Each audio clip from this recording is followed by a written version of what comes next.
Well, that was very sweet. You know, Susie didn't tell you is that as long as I've been at the AFL-CIO, I've worked with Susie. And to the extent I'm able to be relevant to anything you do, it's partly because of what I learned from her.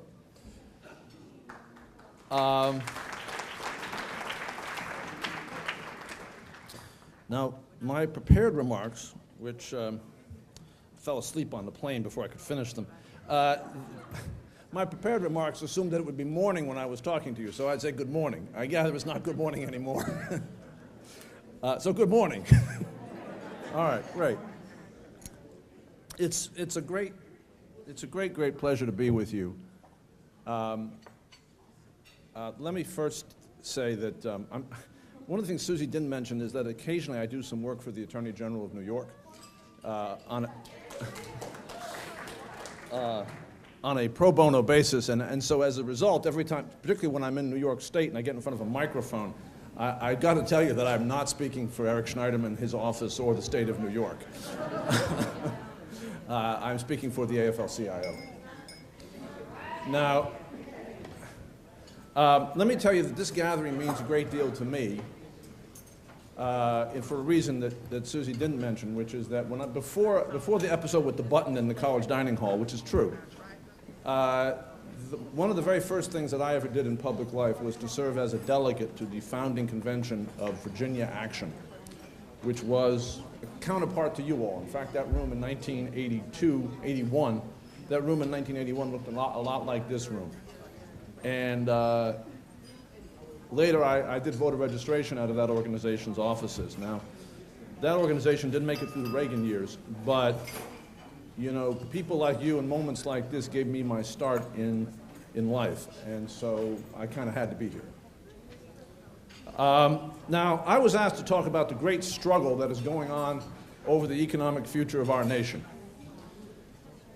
And I come to you literally, as Susie said, right off the plane from Brazil, where something is going on that you all need to hear about for just a moment or two. Now, the reason, I got to tell you, and it's a moment of kind of poetic justice, I suppose, the reason why I didn't get here on time was because in Sao Paulo, Brazil, which is one of the world's largest cities, some folks were blocking the runways.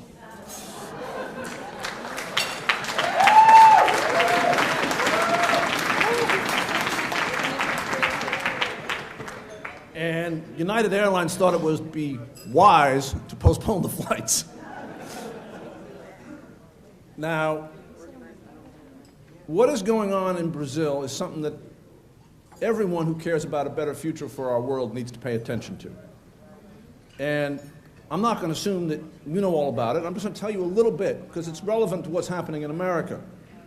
So here's the deal about Brazil. And you won't get it from the newspapers in this country very well.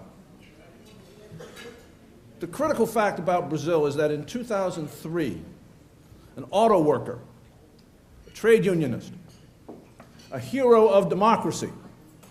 And what do I mean by a hero of democracy? I mean someone who went to prison, right? I don't mean going to jail overnight, you know, with reporters and all that stuff that maybe some of us know some people who've done. I mean going to prison, to a military prison. A man who did that for democracy, Luiz Inácio da Silva, became president of Brazil, this vast and populous country, in 2003 in the democratic election. And he showed a little perseverance. It was only the fourth time he'd tried. The first time they stole the election. We know something about that in this country, do we not? The second two times, Wall Street money essentially bought the election, but the fourth time, they couldn't steal it and they couldn't buy it anymore, and he won. And the rich and the powerful of Brazil feared Lula, and they laughed at him because he was an auto worker literally off the back of a pickup truck from the poorest part of Brazil, and because he liked to drink beer in his undershirt when he had a moment of free time. And I'm literally telling you the truth. That story ran in the New York Times. Right, that Lula should not be president of Brazil because he liked to drink beer in his undershirt. But now, 10 years later, after 2 terms as president, President Lula, who chaired the G20 in 2008, the G20 is the gathering of all the rich nations, George Bush had to sit in the low chair where Lula, the auto worker, sat in the high chair. 10 years after, and this is the real thing to understand, 10 years after, 30 million Brazilians have been lifted out of poverty. 30 million. That's more people than there are in the state of New York. Brazil is the only country it's a whole nation within a nation. Brazil is the only country in the world of any size, and Brazil was really big. Really, really big. Big like the United States. It's the only country of any size that has reduced inequality over the last decade, and reduced it dramatically. And Lula served 2 terms, and his successor, his protege, Dilma Rousseff, is Brazil's first woman president. And she serves as president today. Now, how did this happen? Did it happen because Lula is a political genius? Perhaps. But let me tell you something. Political genius is not enough. Lula was the leader, the public face, of an insurgent workers' movement, an insurgent people's movement, a movement of people like the people who are here in this room. First in the workplace, then in the polling place, that swept aside a military dictatorship. Guns were not enough to stop them. That swept aside politicians that took their orders from Wall Street. Money was not enough to stop them. And then that demanded, after electing Lula, that Lula do the job he promised to do. And then demanded the same of his successor, President Dilma. That's why 30 million people were lifted out of poverty. It wasn't economics. It wasn't personal virtue or genius. It was the power of working people coming together against all odds, against fear and intimidation and bribery. Now, when something as big as lifting 30 million people out of poverty happens, some other things change. And in Brazil, and I'm going to come back to this at the end of what I'm going to say to you, in Brazil, expectations have changed. People are no longer willing to stand for what they used to stand for. The Brazilian people's sense of power has changed. And I'm going to tell you some hard truths about life. The reality is that for Lula and Brazil's Workers' Party that he leads, and for President Dilma, the path to political power was paved with compromise. It's always paved with compromise. There's always things you've got to do to get where you need to go. We all in this room know this, don't we? We've seen it happen. Until they made their deals with the rich and powerful in Brazil that they had to make to lift those people out of poverty. And they made deals that, frankly, had to be made with people who were corrupt. And we know something about that in this part of the world, too, don't we? Never heard of that in Albany, I'm sure. And now, it appears that the new, empowered Brazilian public, those 30 million folks who are no longer poor, they have had it with those compromises. It's the end of the road. It's what a friend of mine who's very close to President Lula said to me this week at dinner. He said, it's the end of the road.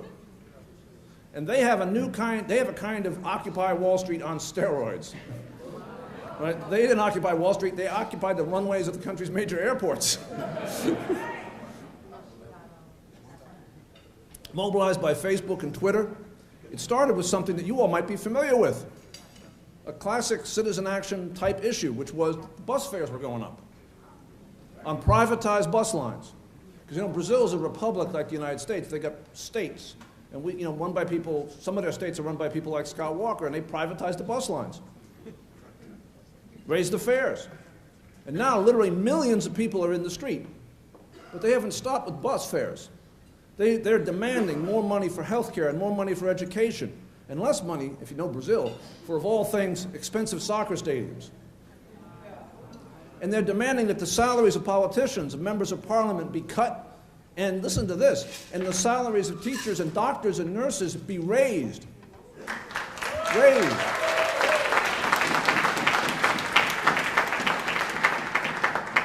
You may not read this in our newspapers, but the key demand that I heard from Brazilians of all political stripes when I was there, the taxi driver who drove me there and the gate agent for United Airlines said the same thing to me. They said, we want the salaries of the public servants who do something valuable raised.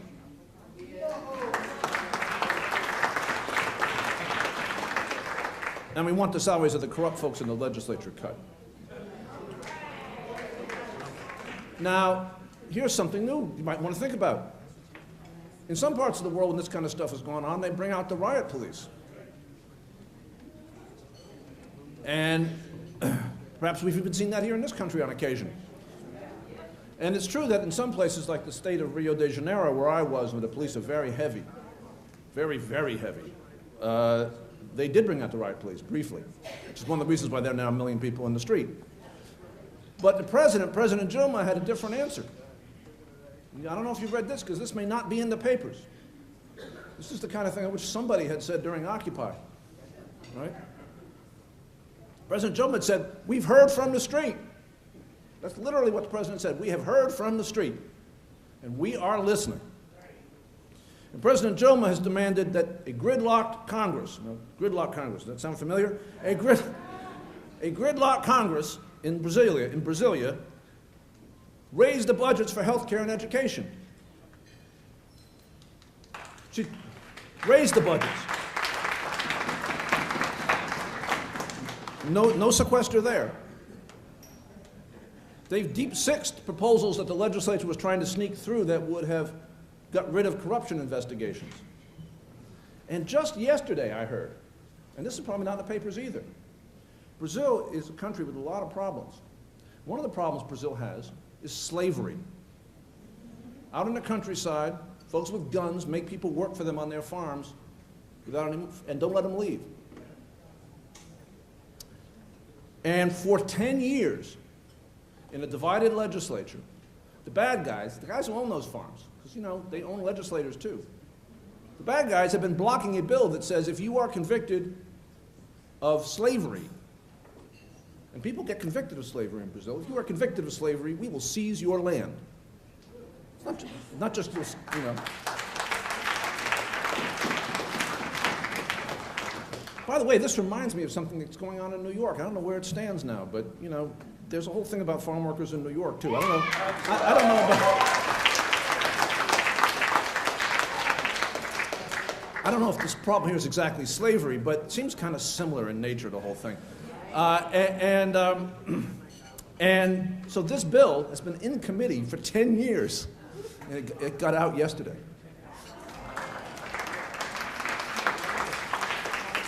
But the question that's going on in Brazil, and it's really important to us in America to understand it, is will the Workers' Party, which is in power in the presidency, like the Democratic Party is in power here, will the Workers' Party and the Brazilian unions act quickly and decisively enough?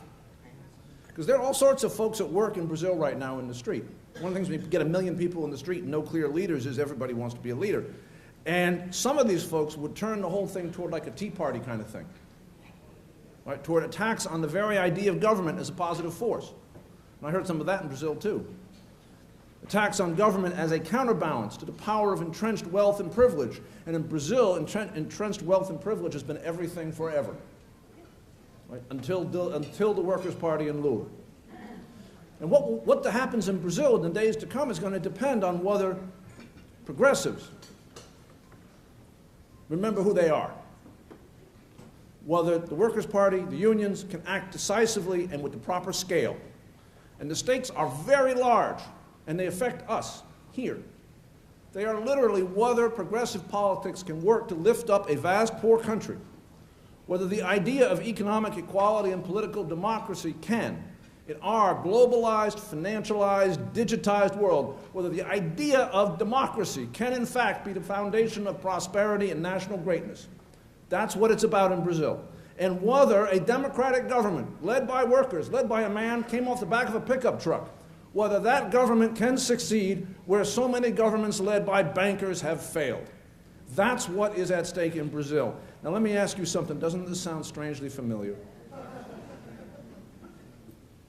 Doesn't it sound a little bit like a kind of weird mirror through a very poor country, Brazil, of so much that has happened in our own country over the last 5 years, of the Tea Party and Occupy, of congressional gridlock and public despair over a government that seems at every level to be captured by immensely wealthy and powerful financial elites. Does that sound familiar? Now, this week in our country, while I was down in Brazil trying to help them think about finance, the Senate passed comprehensive immigration reform with a path to citizenship.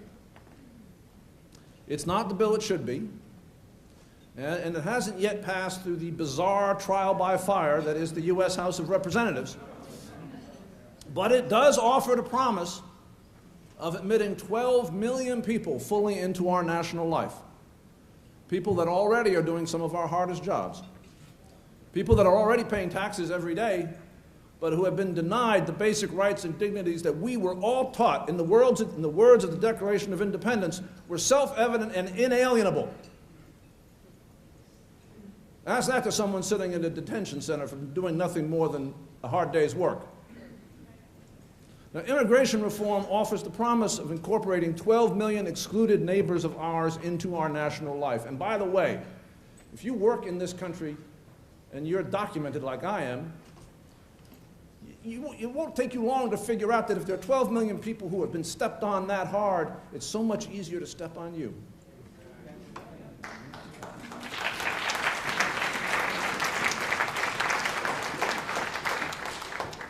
I talked about Lula's 30 million people, a nation within a nation. These 12 million people are our nation within a nation, of the disenfranchised, the excluded, whose dreams have been too long deferred and rights too long denied. But they are not the only people in that situation in our country. But you wouldn't know that if you talked to the folks down at the Supreme Court.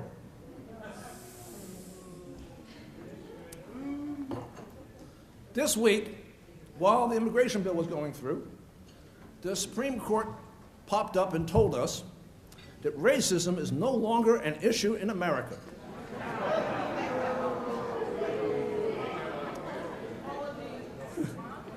Now, that was news to me. See, I grew up in Richmond, Virginia, and in 2008, when President Obama was about to be elected president, on that great day, I took my son, who at the time was 11 years old, to a courthouse in Richmond, Virginia, to discuss the question of whether or not, on a day when the turnout was higher than it had ever been in the history of the Commonwealth of Virginia, they might want to consider keeping the polls open a little longer.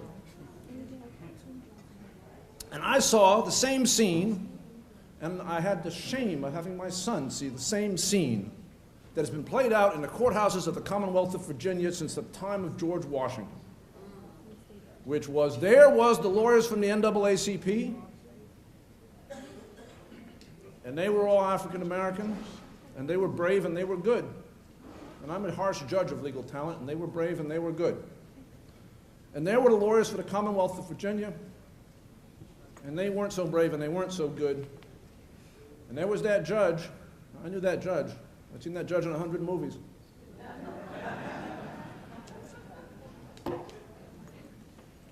And he only saw one lawyer in the courtroom, because the African-American lawyer didn't count for him, didn't exist. And they played that scene out in that courtroom just like it was 1880. Now, it turned out not to matter. But I was ashamed for my country to have my son see that. Now, I guess, the Supreme Court hasn't been to that courtroom, because they ruled unconstitutional the critical piece of the Voting Rights Act. They said that act is unconstitutional. That rule that says that you can't change the rules in places that have always changed the rules to disenfranchise African Americans, disenfranchise the poor of every color. It said you can't change rules without somebody checking first what you're up to. And the Supreme Court said, well, that's unconstitutional. Well, let me tell you something. That rule is the only reason the Constitution of the United States has had any meaning in our lifetime at all.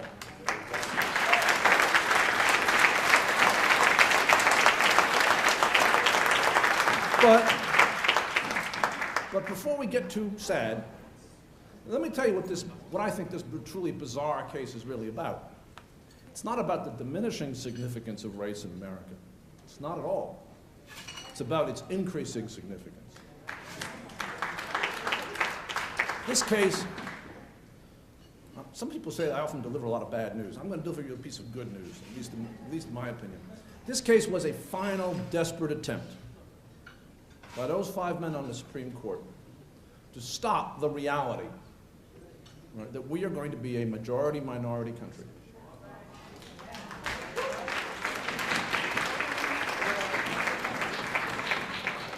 A country where words like majority and minority will have less and less meaning.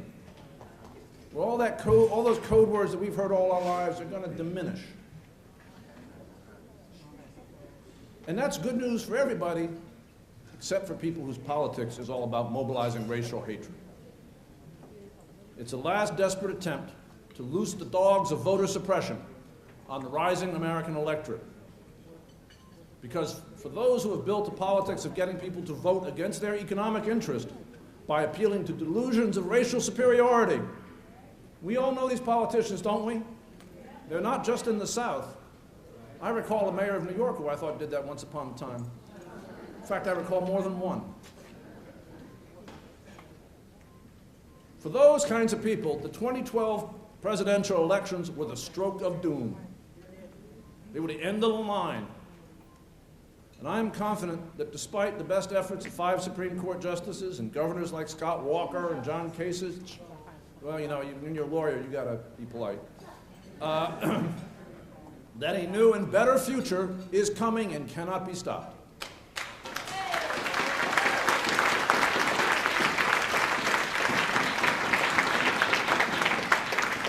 So no, it is not, despite what you might think from this week, it is not the racist tendencies within our politics that we should fear.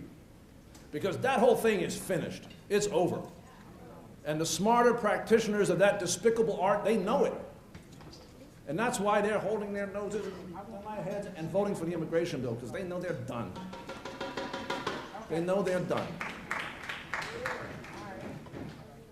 The real question our nation has yet to face is, will we continue to be the plutocracy that we have become in my lifetime and yours? Now, the plutocracy is the kind of word that sometimes gets thrown around and nobody knows what that means. Plutocracy means a country run by and for the rich. Plutocrats. That's what plutocracy means, and it's a word you need to know because that's where you live.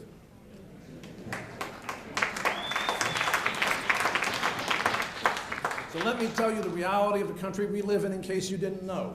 I know there's a lot of folks here from a lot of different places in New York other than the Upper East Side of Manhattan, and therefore you all know this already, and I don't need to tell you, but I'm going to tell you anyway, which is that the typical American family, you've got to be wary of statistics because there's a lot of different ways to lie, but this is the right one.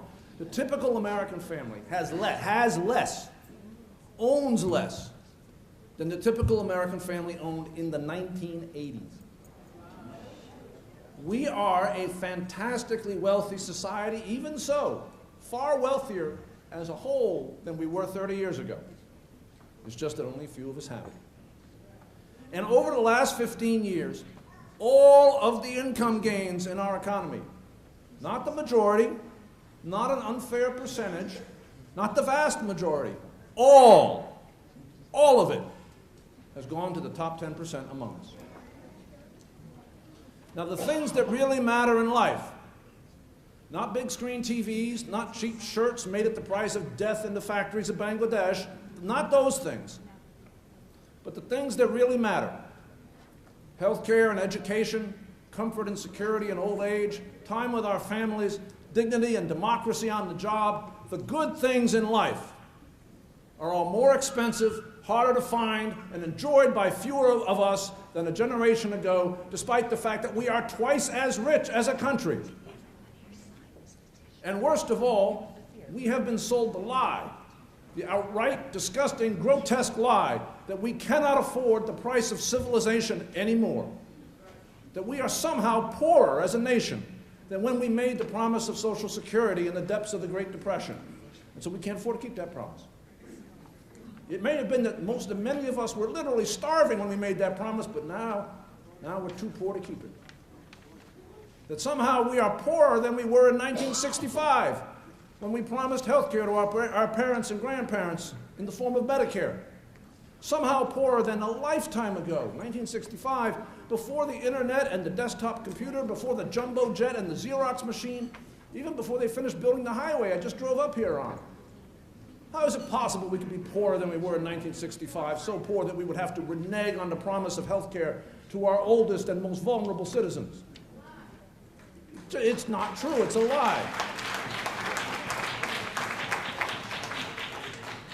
But I'll tell you what is true. By the way, why is that? Why do so many people keep repeating that lie? It's because billionaires pay for it to be repeated day and night on TV. Now, what is not possible? Well, those things are possible. We can keep those promises as a country. We can keep the promises that we made to our parents and grandparents.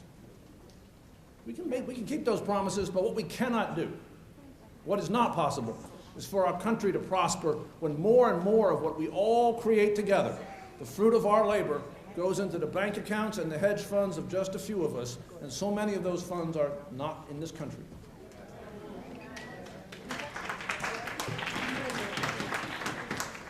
Now, there are two reasons.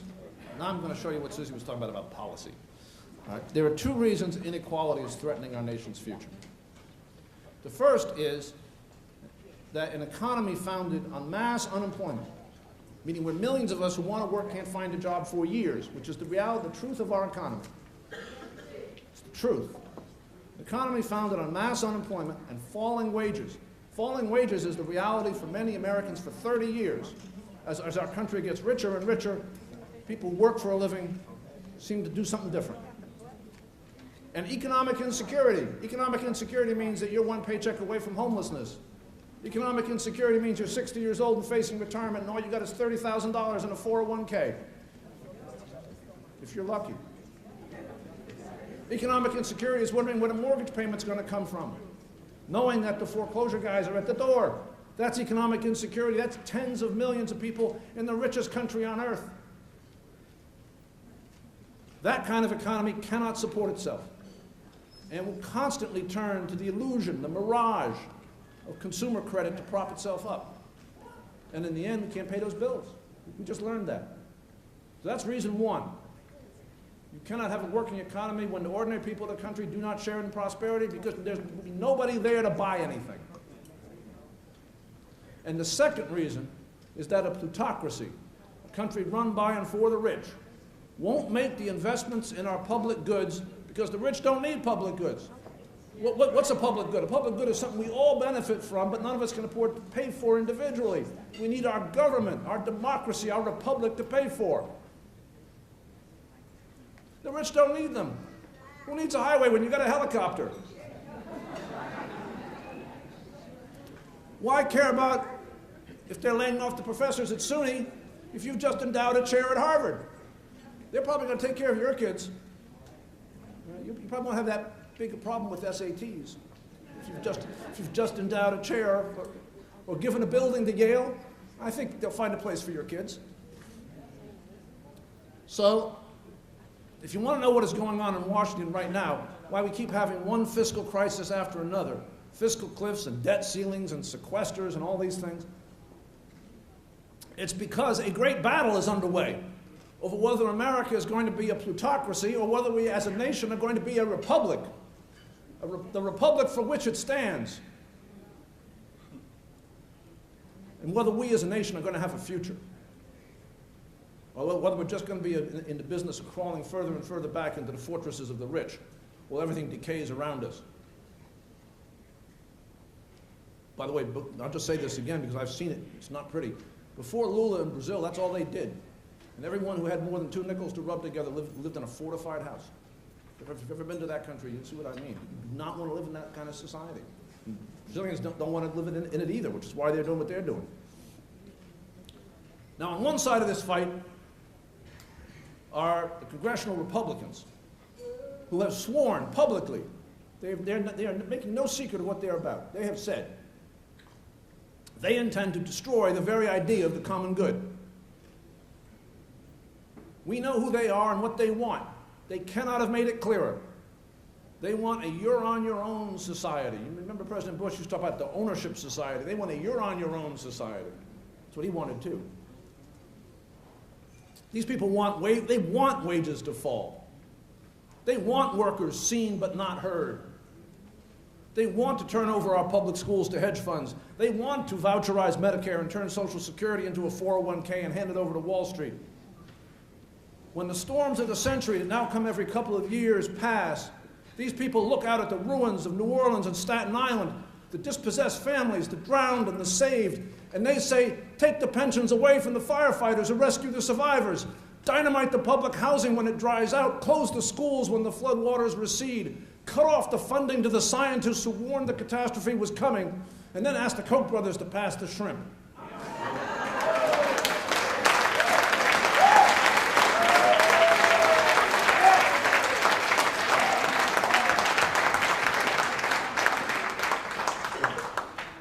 But my friends, what will determine the future of our country is not the nature of right-wing politics. We know these people, and we know their kind. They've always been with us, and when we've been united and clear in what we wanted to do, we've always beaten them. Always. You go to see the movie Lincoln, you see we can beat them. Not far from here is Hyde Park. You know we can beat them. Go to the King Memorial. You know we can beat these people. Their hatred has always been there. Their violence has always been there. We can always beat them. That's not the issue. The issue is whether our side offers a clear vision of a different future, a future of shared prosperity, or whether in reality what Democrats offer is simply the same set of policies that got us into this mess.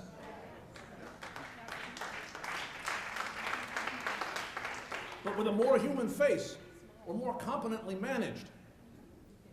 Because I want to be clear about this. The economic policies of the last 30 years, through Democratic and Republican administrations, falling wages, financial deregulation, destroying our industrial base, leaving Buffalo the way it is, disinvesting from our infrastructure, tax cuts for the rich and austerity for the rest of us. They are the wrong policies. They cannot be made to succeed. No one, no matter how smart or how well-intentioned, can make these policies succeed. They will always fail, everywhere, every when, every how.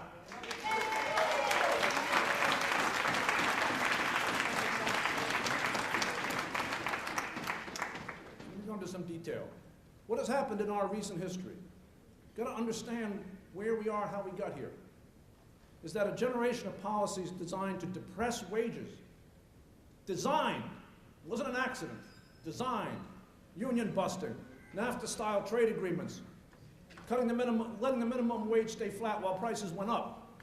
They ripped out the foundations of our economy by undercutting consumer demand. Politicians tried to fix this with tax cuts. Yeah, your wages are falling, here's $500 in tax cuts. That killed public investment. That means that our roads are full of potholes, our bridges are falling down. That means that we're falling behind other countries. If you travel in this world, you will see it. It's not pretty. The comparison between what's happened to our country and what's happening in other places where they didn't do this. The last move was to try to support our economy with financial bubbles. First in high tech and then in housing. We all know where that ended up. The outcome was disaster. And in 2008, we woke up to the reality of what our economy was. 10% official unemployment, 15 to 20% real unemployment, bankrupt banks, collapsed wages, collapsed household wealth. Typical African-American family with less than $5,000 in net worth, that's less than the value of a used car.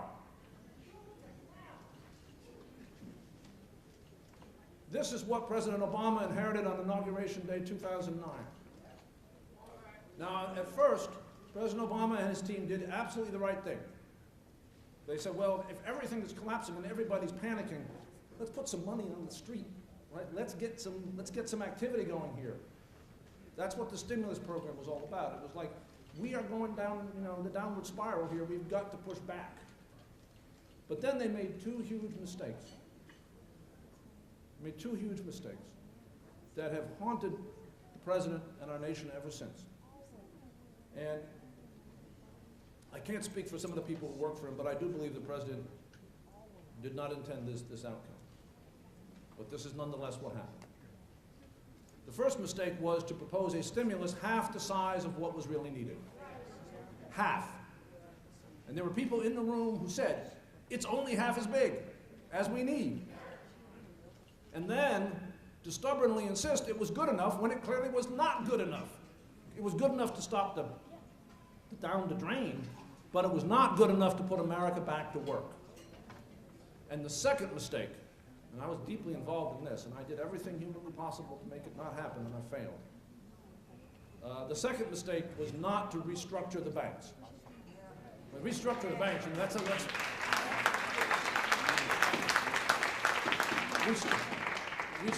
restructuring the banks is one of those words Susie was warning me about. Restructuring the banks means something in real life, though. It means firing the management, convicting the criminals,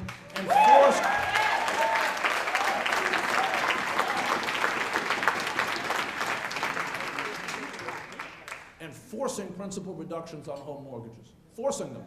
Not. And student loans. And student loans are next. There's no question about it. Now, the gridlock we now have in Washington is the direct result of these mistakes. Because what happened next was that in the 2010 elections, the public said by huge majorities, we want jobs and we want accountability for the banks. And we think that there's too much of a priority in Washington on making the banks happy and not enough on making the rest of us happy. And the Republicans stepped right into this opportunity. And they pinned the bank bailout, which after all was actually George Bush's program. They pinned the bank bailout on Obama. Republicans said they were against bank bailouts and for jobs. Nothing could be further from the truth. A total lie. Guys who were busy, literally, I know a guy, he's not a big, powerful congressman. His contributor list is all the big banks, maxed out. He's nothing but a bank deposit himself. He's a human bank deposit. He's made his political career denouncing Obama's bank bailout, and I tell you, every morning he gets a call from the bank lobbies to tell him what to do. So the entire Republican platform was a lie. And then they laid on top of it the standard explanation Republicans have for economic pain when they're out of office, which is, oh, we've got too much deficits. Too much deficits. Now, look, there's always a deficit around here and there. It's a line that works for all seasons and all times, except when Republicans are in office, because when Republicans are in office, they love running up the biggest deficits anybody's ever seen. They just have their own uses for the money. They got two things that they do with the money. They give it away in tax cuts to rich people, and they go on adventures in foreign countries with our children. With our children, not with their children. Now, as we all know, the Republican strategy in 2010 worked. And it worked because, as dishonest as it was in terms of who the Republicans really were, it was reality-based in terms of what was going on in the country. The anger at the banks, the pain of mass unemployment, the sense that Washington only cared if Goldman Sachs and Citigroup was doing fine because everyone in Washington had come from Goldman Sachs and everyone in Washington was going back there soon enough. Now, that's the reality of what people in this country thought, whether you were liberal, conservative, or whatever, right? Everybody thought this in 2010, and the Republicans just tapped into it like a vein. And most of all, it worked because Democrats had nothing to say back to it. It was really a kind of sickening time, that period, the summer and fall of 2010, because, and I'm going to say something that some of you may not like to hear, but it's true, is that from the president on down, the Democrats reinforced the Republican message. Reinforced.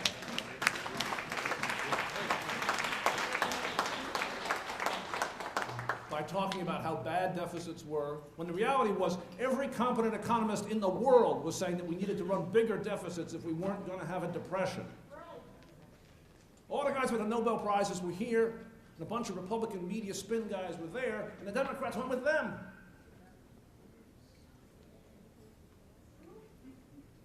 They talked to our people, talked about how bad deficits were, how Social Security and Medicare had to be, quote, reformed. And we all know what that means. School reform and this kind of thing. It means somebody's about to line their pockets with your money. and how the bank bailouts without accountability were necessary, very necessary. Let me tell you, I went to the IMF, I just can't resist this. I went to the IMF at the beginning of the whole financial crisis to get advice, because I've been put on this committee to oversee TARP, and I'm not a bank expert, at least I wasn't then. And the guys from IMF, and from the IMF, the International Monetary Fund, the global experts in bank crises, said the first thing you've got to do is restructure the banks. And the Democrats kept doing this after the 2010 elections, with the Simpson-Bowles Commission and endless presidential statements about the need for deficit reduction and entitlement reform, while millions of our people stood in the streets looking for work. And while our wages fell and our houses were taken from us. And so when the Republicans got to town in 2011, surprise, surprise, their agenda was fiscal austerity, but only one way. Budget cuts, but no tax increases. They were all on the spending side, not on the revenue side. These are precisely the politics that 200 years of economic history tell us will destroy growth and cost jobs. And the Republicans showed that they were willing, in the service of this agenda in the summer of 2011, to force the United States of America to default on its debts when we are swimming in wealth, so that they could take food out of the money of children, so they could defund our scientists, so they could make us a stupider, poorer country.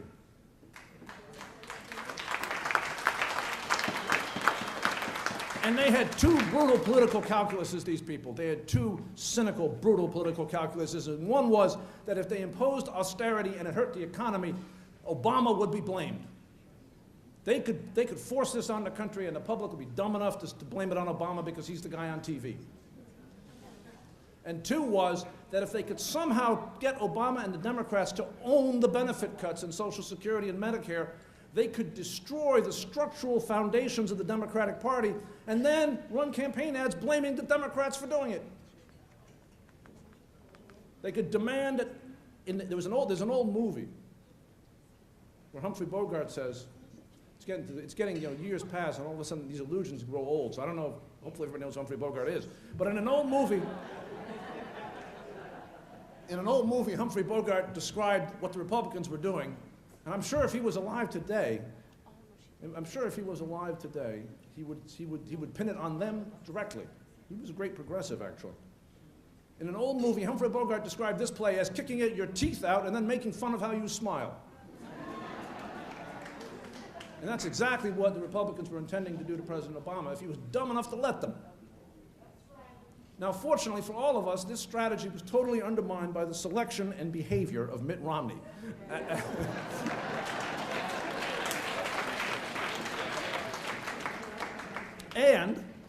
and by the president having the good sense in the fall of 2011, after this fiasco with the debt ceiling, to shift the focus to jobs, which he did, and inequality. He did shift that focus.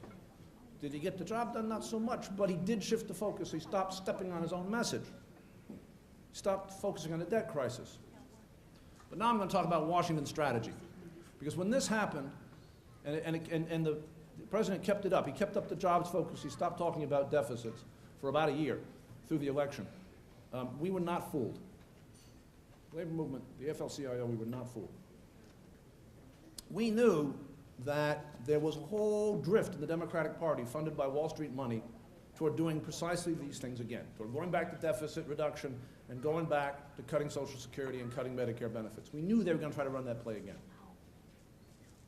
And so we knew that the moment of treachery was going to be after the 2012 election. When they want you to vote, they don't do that stuff. But the day after, ooh, watch out.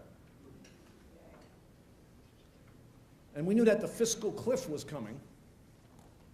And we also knew something else, and it's not a pretty fact. We knew that President Obama never actually promised in the campaign to protect Social Security, Medicare, and Medicaid from benefit cuts. From privatization, yes, and that's fine and good. But he was very careful never to say, I promise not to cut your benefits. Privatization is a big, complicated, tricky concept. Right? You can argue about it all day long. What's privatization? What isn't? Cutting your benefits is very, very simple. It means there's less money in the pocket of 90-year-olds who have no other place to go. People get really upset about that. Right? And so what we in the labor movement did was we said, okay, they're going to be vague about it. We're not. Right? We've got two things to say as we go into this fiscal cliff thing, and here's what it is. And we figured this out together with all the progressive community groups like U.S. Action on the national level, New York Citizen Action at the state level. One of the reasons, by the way, I forgot, I'd say this at this point, one of the reasons I was so determined to get here was because there's such great work done by so many people in this room on this matter.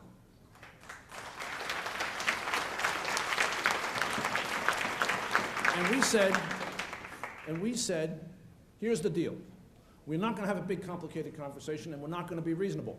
Here's the deal. There are two things we want, and if you don't help us with them, we're going to hurt you. Right? The first is we want an end to the Bush tax cuts for the rich. An end. The second thing we want is no benefit cuts to our social insurance system. None. Zero. Right? It's not a complicated concept. It's not a big policy kind of razzle-dazzle. It doesn't require long memos. It's simply this. None. Zero. You don't want to do that? You don't want to do that?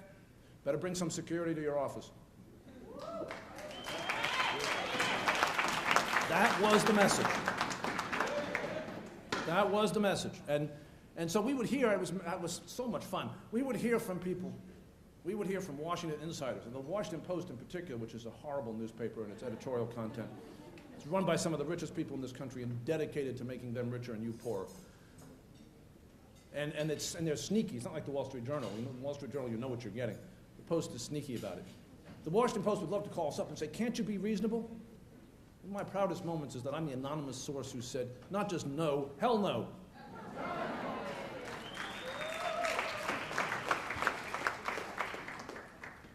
Guy came up to me at a protest after the president put a cut in Social Security in his budget this year. A guy came up to him from the Post in the protest and says, aren't you for, wouldn't you be willing to do something? I said, no, we're not willing to do something.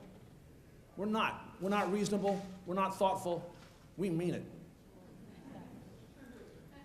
And there will be real-world consequences for any Democrat who crosses us on this.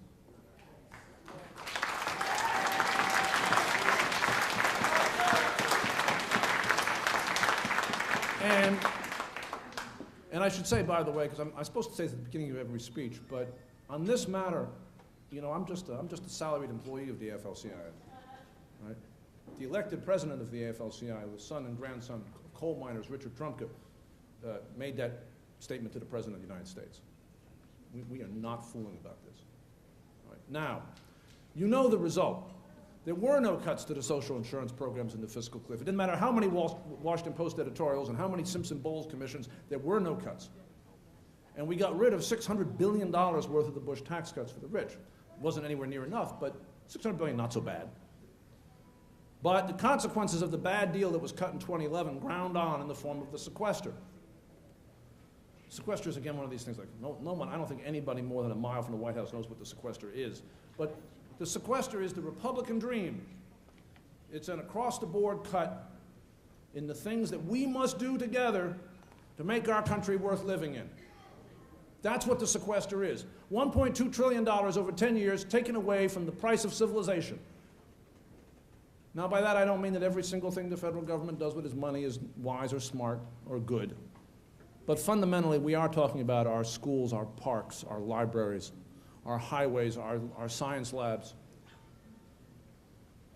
That's what we're talking about having less of.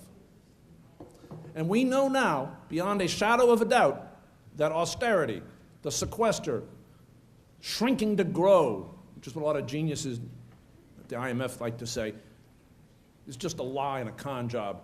That sequester is austerity, and it crushes economic growth, and it kills jobs. It makes us more unequal and less civilized. It's the worst of everything one could imagine a politician or an expert could bring to the rest of us. And so the fight right now in front of us is the fight not to make austerity better, not to have balanced packages of tax increases on us and spending cuts on us. That's a balanced package, right? Hurt us this way, hurt us that way. But to reject austerity altogether. To stop making bad economic policy and start making good policy. To create jobs, to raise wages, to invest in our country and in our people. But we got to be clear, because this is the reality of Washington right now, that this starts and finishes. This starts and finishes Not with all these specific policies, but with stagnant wages, high unemployment, and rising inequality. It's all about that and the wages and the consequences of those policies. This interconnected trifecta of injustice, stagnant wages, high unemployment, rising inequality, is what has gone wrong at the root of our nation's economy and the root of the soul of our society.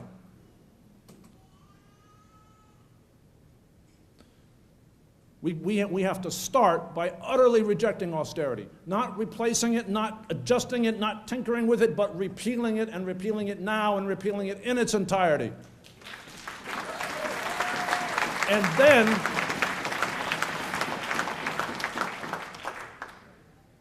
And we need to hold anybody who thinks that more austerity, more of the kind of thing that'll put us on the path to Spain with 25% unemployment. Anyone who thinks that's a good idea, Republican or Democrat, needs to hear from us. Now, then we got to move on, though. We got to have the real conversation our country needs to have. The real conversation. It's been delayed and deferred for years. We cannot afford the delay. My friend Senator Elizabeth Warren says often these days, we have to be clear on some simple things that we stand for. As progressives, trade unionists, citizens, Democrats. Here's some basic stuff. A person ought to be able to get an education without going into debt peonage.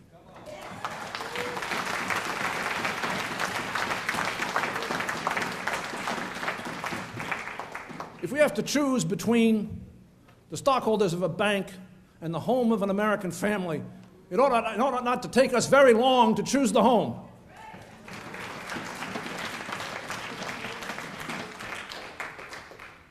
We ought to have a fair tax system so a man like Mitt Romney makes $22 million a year is not paying less taxes on a percentage basis than you are.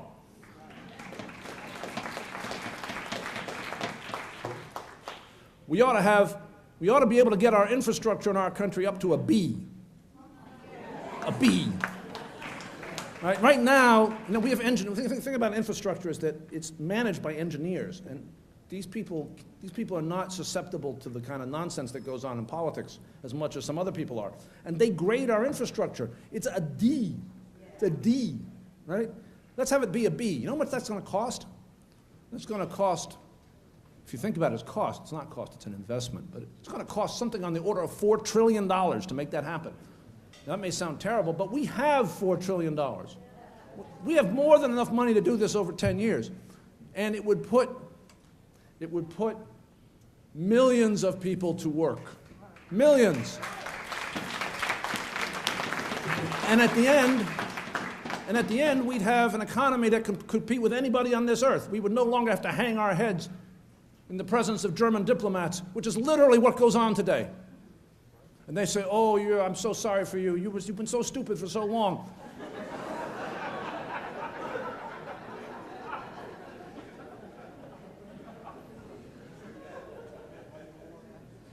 And I'm not exaggerating.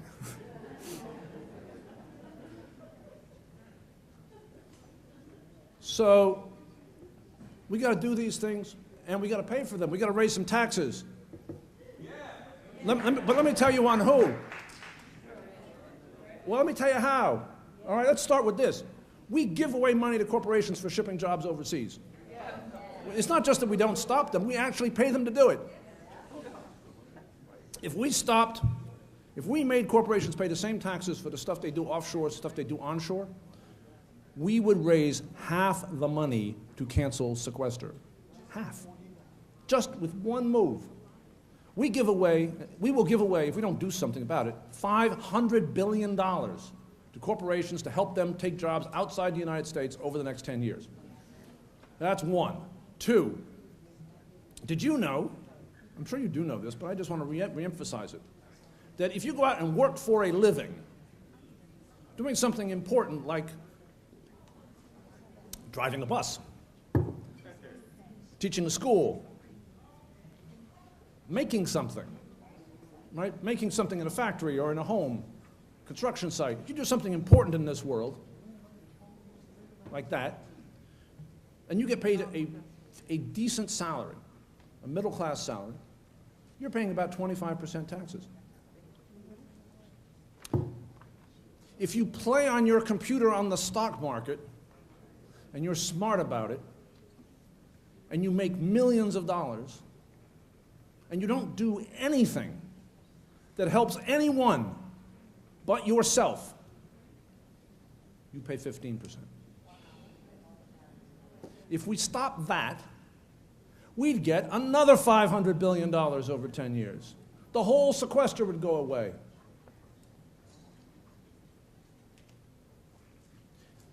You all in the state of New York probably know, you probably all experienced it, that if you buy and sell the only assets that most people have, cars and houses, you pay a tax.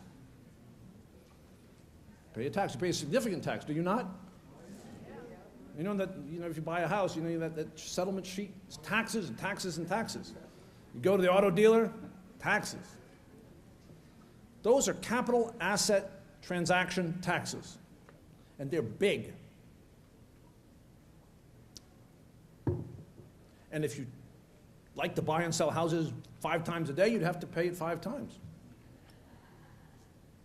Small number of us own, I don't know, $20 trillion in financial assets, which are bought and sold every day and no one pays a tax. Not a penny, nothing.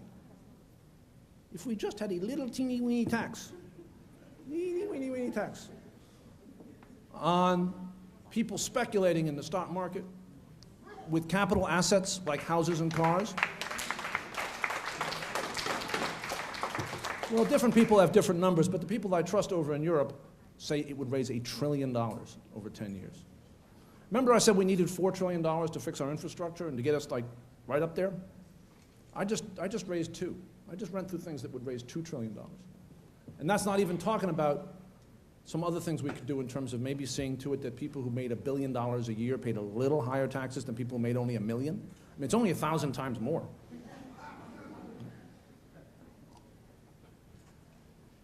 Now, that's the kind of agenda we need to fight for, and we need to move toward that agenda real fast. Now, today, we're going to have to fight this thing about sequester and budgets and all this going into the fall. And I need you to do something. There's a resolution, there's a resolution in the Congress of the United States that says that the Congress will not support any measure to cut the cost of living adjustment in Social Security, including a little tricky trick called the chain CPI. There's a resolution that says that. So it says, each congressman signs says, I will not support cutting the COLA in Social Security. This is really, really important that every congressman and every congresswoman sign this resolution and that every senator sign it. And I need you, the AFL-CIO needs you, and honestly, you need you, to make sure that your elected representatives are on that petition. Right? And Susie, my friend, can help get you the details and all that, but we really need your help. My wife tells me, my wife is the education director of AFL-CIO, always tells me, never get in front of a microphone that don't have an ask. Right? That's my ask.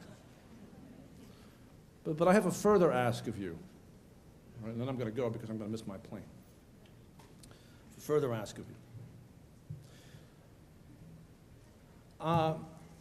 You may have figured out by my name and my appearance that I'm Jewish. And on the holiest day of the Jewish year, on the Yom Kippur, for 2,000 years, we have read from the prophet Isaiah. We've read a passage from the prophet Isaiah that's about how you treat your workers. Now, some people in this room are saying, you probably know that passage.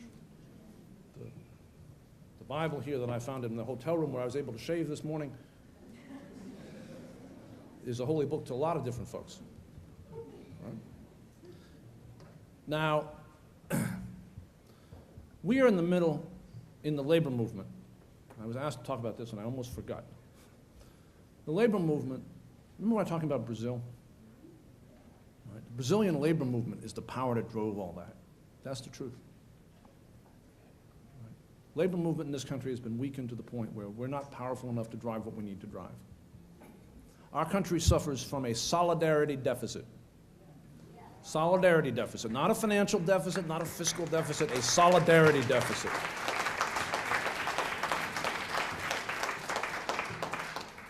In every aspect of our life as a nation, we suffer from a solidarity deficit, but nowhere is it worse than in the workplace, where the typical American has no conception today of the freedom and the power that their parents had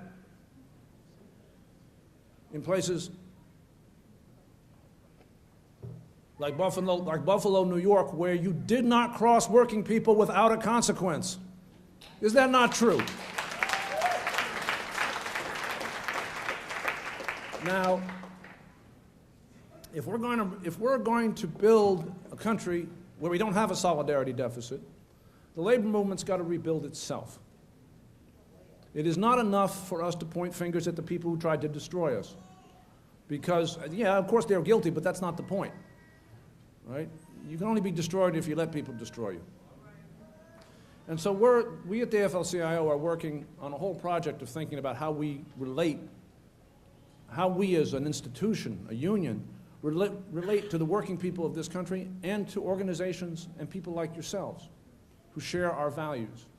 I was at this conference of techie types last week in California who are progressive, democratic techie types called Netroots. And somebody said to me, why can't the labor movement be more progressive? Why can't you guys like embrace every progressive cause? And I said to them, you know, look, I'm probably with you on most of the things you're talking about, but the reason why the labor movement is powerful is because we're bigger than that. We're full of people who believe everything. All kinds of stuff. Things that you would find, you know, disgusting are believed by people in the labor movement. Because we represent, even in our weakened state, we represent 15 million Americans who come to, but we agree on one thing. People who disagree about religious issues and social issues and disagree about militarism and just disagree about everything. We agree about one thing. And that's a really important thing. And that thing is that the human being, when it walks into a workplace, remains a human being and does not become a commodity. That is what we agree.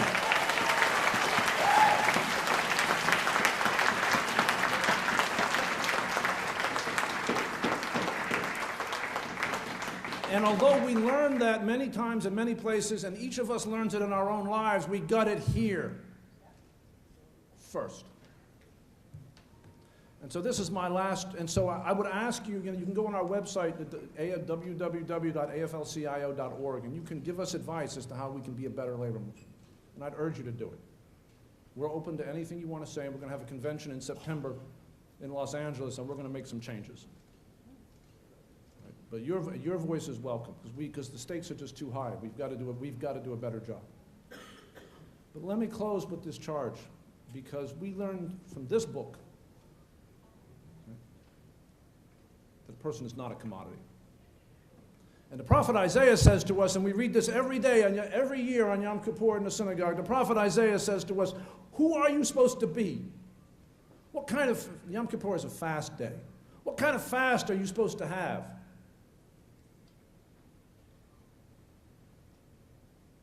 He says, are you supposed to have a fast where you oppress your workers?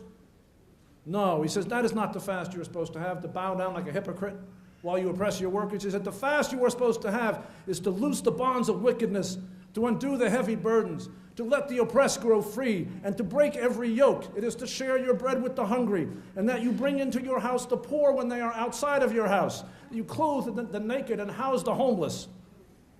He said, then your light shall break forth like the morning. He said, you shall be a repairer of streets. Shall be a repairer of streets, a repairer of the breach, a restorer of our cities. He said this 2,500 years ago. It is practically a manual for what we need to do in Washington and in Albany and in New York City and in Buffalo today. Today.